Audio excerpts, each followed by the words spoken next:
Assalamualaikum warahmatullahi wabarakatuh. Halo semuanya, jumpa lagi di AF Media Project.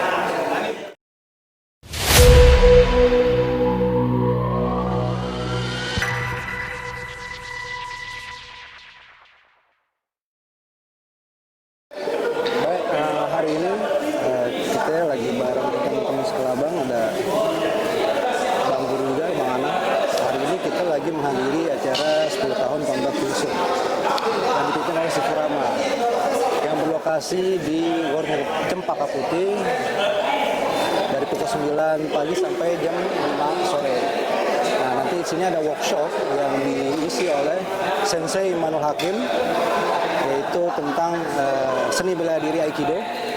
Kemudian nanti ada Bang Anang juga yang akan mengisi tentang teknik pisau raut. Dan yang terakhir diisi oleh si Furama tentang teknik sarung golok. Nah, buat teman-teman jangan kemana-mana, stay tune di AF Media Project.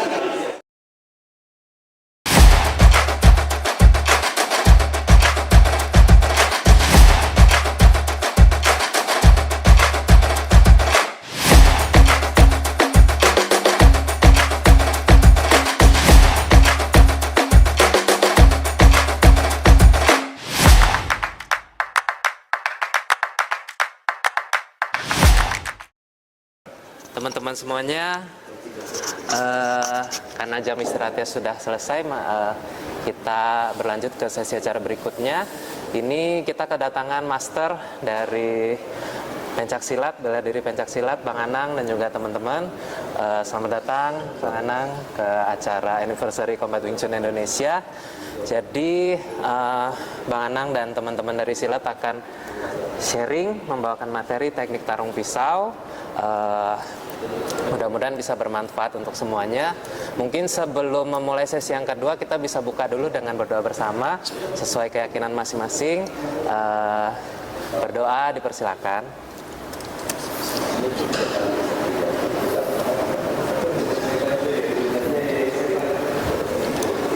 Berdoa dicukupkan. Baik, demikian pembukaan dari kita. Untuk selanjutnya, waktu dan tempat dipersilakan kepada Bang Ana. Terima kasih. Selamat siang. Assalamualaikum warahmatullahi wabarakatuh. Saya memperkenalkan diri, nama saya Anang ya. Kalau di Tanah Abang biasa dipanggil Bang Anang gitu. Saya akan memperkenalkan salah satu seni bertarung pisau tradisional ya. Ini menyusul ketika pertama celurit. Celurit itu alat kerja sebenarnya. Di Jawa Timur sana, di Madura sana, celurit ataupun arit itu buat alat kerja. Nah, itu menjadi viral ketika salah satu pendekar Madura, Bang Sakera, memakai celurit itu untuk bertarung. Yang kedua adalah kerambit. Kerambit itu adalah alat kerja untuk metik kelapa. Jadi kenapa kerambit itu ada bolongnya? Ya, pohon kelapa itu tinggi.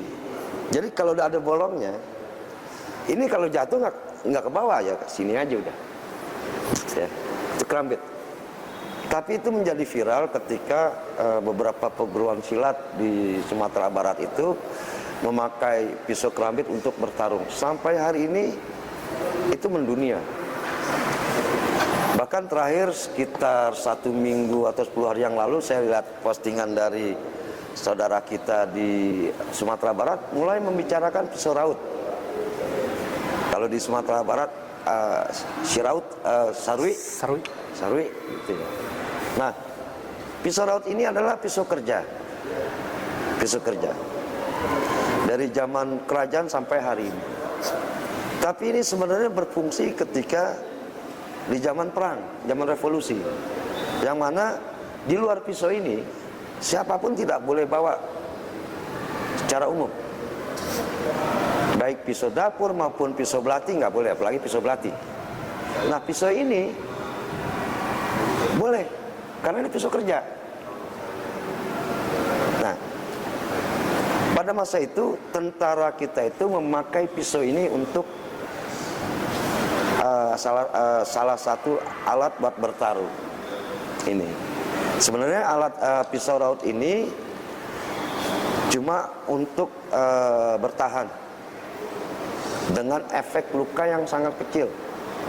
Artinya ketika digunakan dengan benar sesuai dengan fungsinya defense, maka orang jauh akan kehilangan nyawa. Itu ya. Jadi paham ya, pisau ini digunakan bukan untuk lawan preman, bukan. Tetangga ngamuk lah pakai tetangga ngamuk kita dibawa golok ya kita pakai ini, atau teman kita lagi ngambek ya, karena pisau ini tidak membunuh.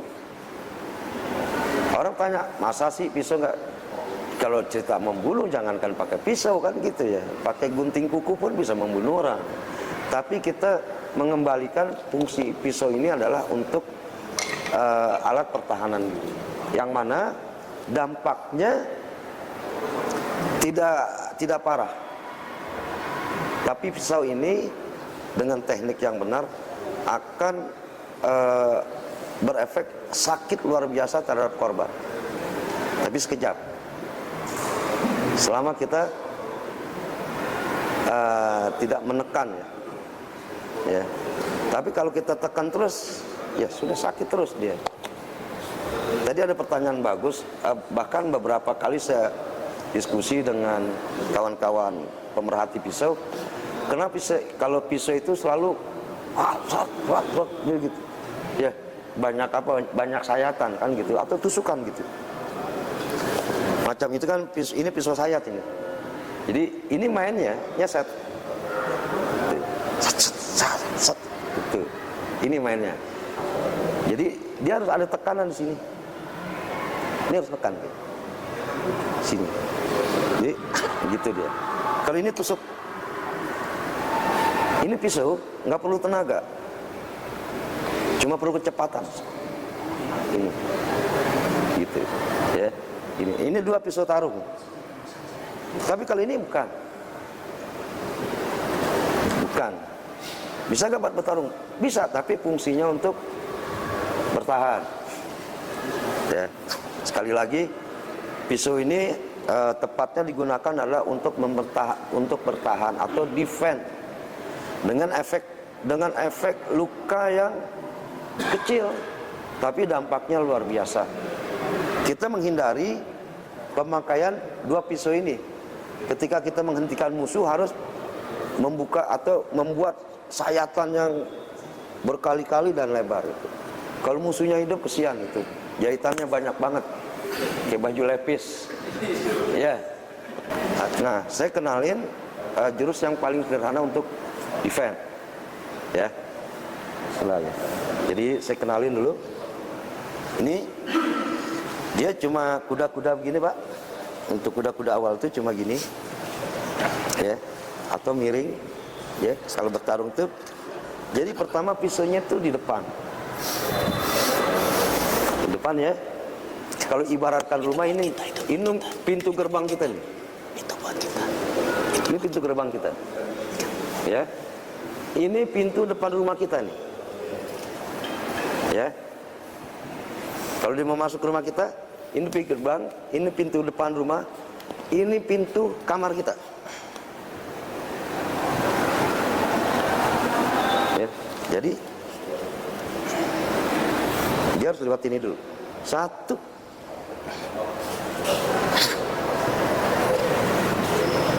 Ya. Tiga. Jadi di sini jangan ditusuk, jangan dipegang, nggak kena.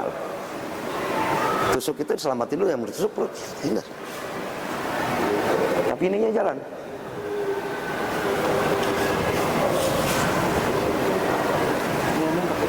Kira-kira udah nangkep belum? Kalau nangkep pisau tadi tuh, silakan diambil pisaunya. Itu ada gagang besar, ada gagang kecil. Memang sengaja, silakan yang besar, kepalanya besar, cari yang besar, yang kepalanya kecil, pakai yang kecil. Ini kan agak muntul bulat ya. Ininya tajam. Ya. Jadi yang ininya lancip ini berarti mewakili bilah yang tajam. Karena latihan kita itu latihan kita ini. Jadi kalau sambil merem kita tahu pisau kita tuh tajamnya di mana, untulnya di mana, ya. Tuh, nih. Kalau ini kita ngunci dengan memegang tangan musuh, tapi kalau dia begini sudah tidak memegang tangan musuh. Ya, jadi tajamnya di dalam. Kalau ini mengunci tapi dengan memakai tangan musuh, gitu ya. Jadi kita mulai ya. Bismillahirrahmanirrahim. Boleh pakai kuda-kuda. Dan sekali lagi ini bisa dipakai oleh bela diri apa aja. Karena ini netral. Mau silat apa aja bisa. Mau karate, mau apa silakan. Jadi pertama di sini, ya. Jadi ini adalah posisi aman. Ya, yang pertama kita menggerakkan kaki belakang. Ya, ya. Ya. Jadi tusukan dari depan. Ya. 1. Balik. 2. Kanan. Kita belajar dari paling basic sekali. Ini masih tusukan nih. Kamu bercanda kamu. Ya, pasang. Pisaunya? Oh, salah. Ini di depan dari depan. Ya. Ini di depan. Masih di depan. Pasang lagi. Ya.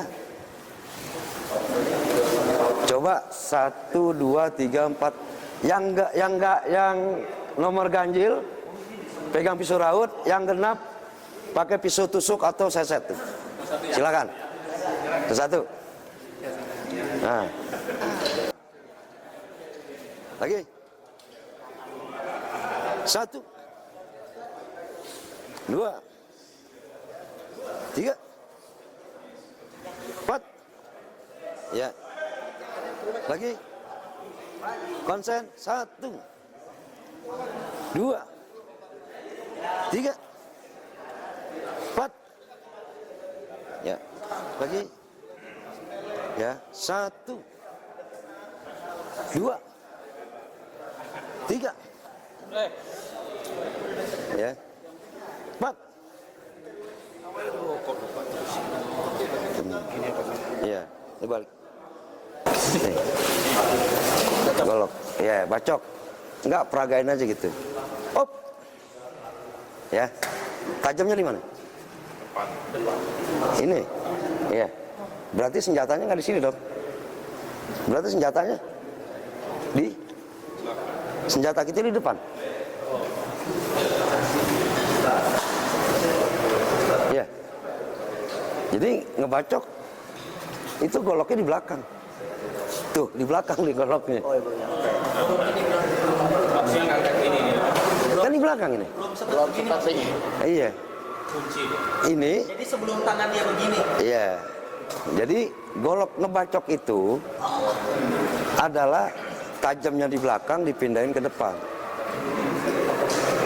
Ya.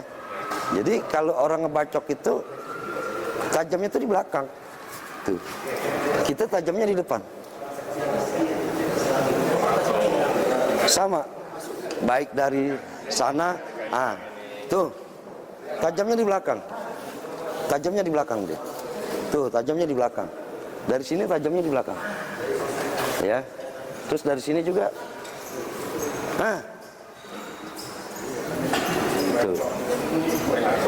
Cuman kalau kita nggak punya informasi, kita kalau nggak punya ilmu, itu gimana cara ngadepinnya? Ya kan? Karena kalau salah pegang sendiri, putus. Lagi pas bacok atas, ada putus sudah, tangan kita udah putus, bang. Putus sudah. Gitu. Terus golok itu nggak bisa dipegang. Diambil sini, dipintir sini. Makanya golok sering dipintir-pintir tuh. Oh, itu manfaatnya. Itu manfaatnya. Ya, jadi kalau dibacok di sini, dia kemari. Gimana itu? Dah. Artinya itu golok. Ketika jalan, itu bahayanya luar biasa.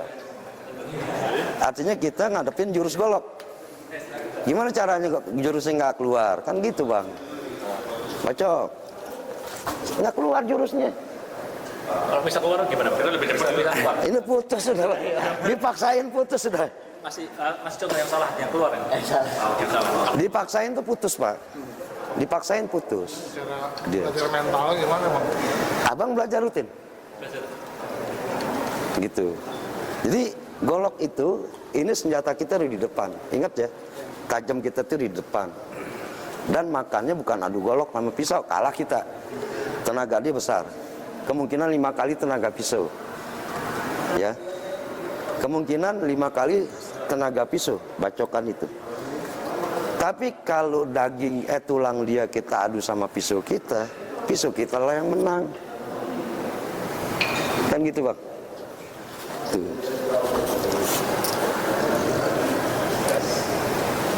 Jangan begini, baru begini udah putus kepala kita. Main ke pisau ya? Jadi Kalau bolong jangan ditangkap. ya nggak boleh bang. Bukan maksud tangannya. Iya saya tangkap ini percuma, dia muter. Putus. Kalau golok itu, Jangan macam-macam. jadi golok tuh nggak ada bacok, dia habis. Itu ada apa? Habis. Yang tajamnya di mana? Tuh. Tapi ketika dia mau ngabisin orang, ini pelan mainnya dia tuh. Oh malah pelan ya? Pelan bacok dia baru dia ngasih gitu. Sini. Jadi di sini dia.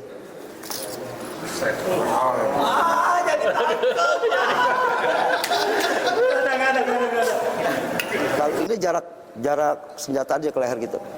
Bacok kak. Tuh. Senjata. Ya. Ini jarak dia. Tapi bacok ini bukan jarak dia. Iya, ini bukan jarak dia. Ini bukan jarak dia.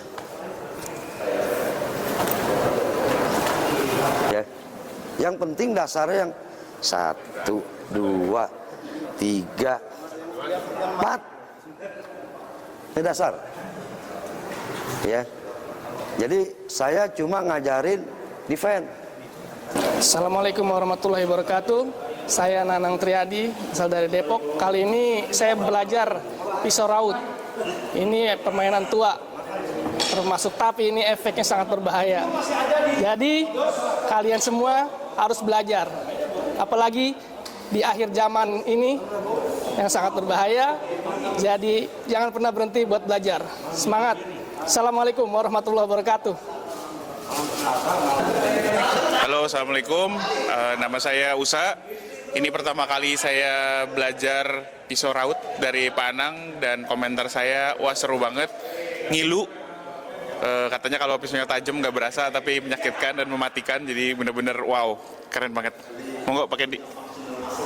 Selamat sore, saya Kendi, juga rekan dari teman saya sini, Usa. Saya sangat kagum sekali dengan memang apa yang sudah diajarkan oleh Guru Anang. Dan terima kasih sekali atas sharing ilmunya. Mudah-mudahan di lain waktu kita bisa belajar lebih banyak lagi. Ya. Demikian, terima kasih. Assalamualaikum. Assalamualaikum. Demikian sesi yang kedua kita. Kami mewakili Kombat Wing Chun Indonesia mengucapkan banyak terima kasih kepada Bang Anang dan teman-teman silat untuk materinya. Barangkali ada sepatah dua patah kata, Bang. Baik. Terima kasih. Mudah-mudahan apa yang sudah kita pelajari hari ini, pisau raut tradisional ya, bisa bermanfaat. Cuman memang sekali lagi saya katakan, pisau ini memang dilatih hanya untuk defend, ya, defend. Jadi ketika kita sudah punya bedanya orang yang tidak ilmu dengan orang yang berilmu itu bedanya banyak sekali, ya. Cuma memang kalau kita dalam pertarungan pisau itu, langkah yang paling aman itu langkah 1000. Paling aman udah ping, kita selamat, musuhnya selamat tuh. Nah itu cinta damai. Artinya memang pisau itu senjata yang, apalagi zaman sekarang tuh pisau itu nggak ada yang besar, kecil pisaunya. Jadi begitu masuk, cet, nggak ketahuan dia. Kalau tajam cuma angkat doang, tarik udah bocor gitu ya. Makanya tadi saya bilang paling aman langkah 1000, paling aman. Begitu juga kita di lapangan, ya. Tapi itu bisa kita atasi kalau kita bisa kita rajin latihan.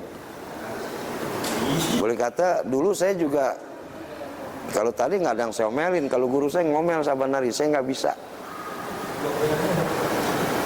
Cuman saya punya semangat harus bisa. Itu. Dan ini ilmu defense pisau itu paling sederhana. Paling sederhana. Itu. Jadi kalau dibanding dengan koreografi ya jauh banget. Tapi yang saya tularkan ilmu itu adalah efektivitasnya, ya, efektifnya.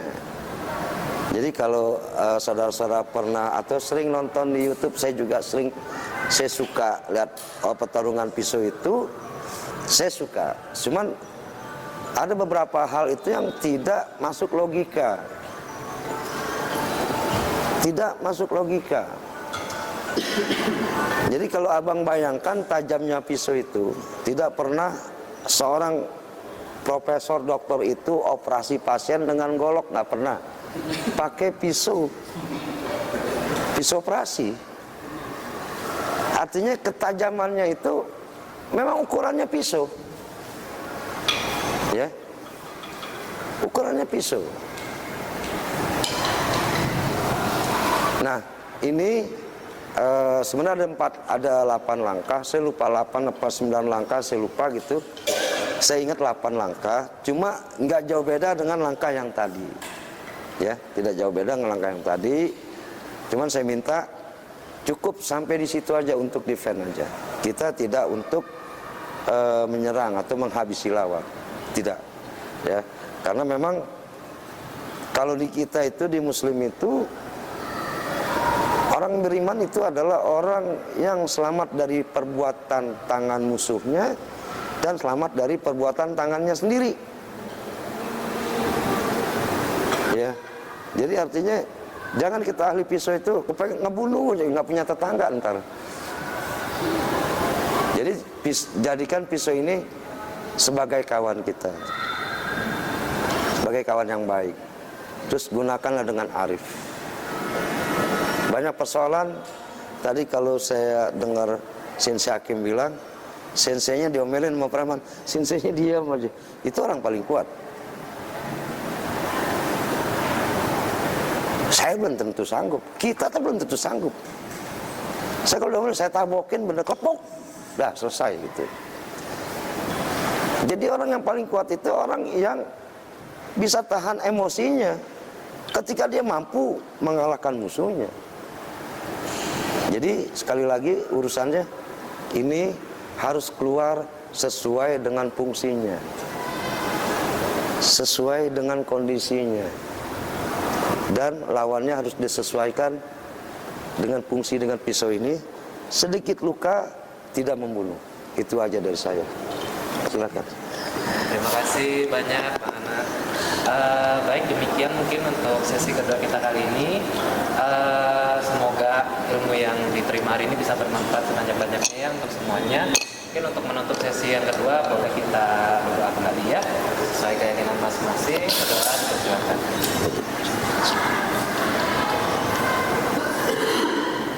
Berdoa dicukupkan. Terima kasih banyak. Foto bersama ya mungkin ya. Ya boleh, silakan. Sama ini untuk teman-teman pisau daminya boleh dibawa. Yang ini boleh dibawa. Boleh.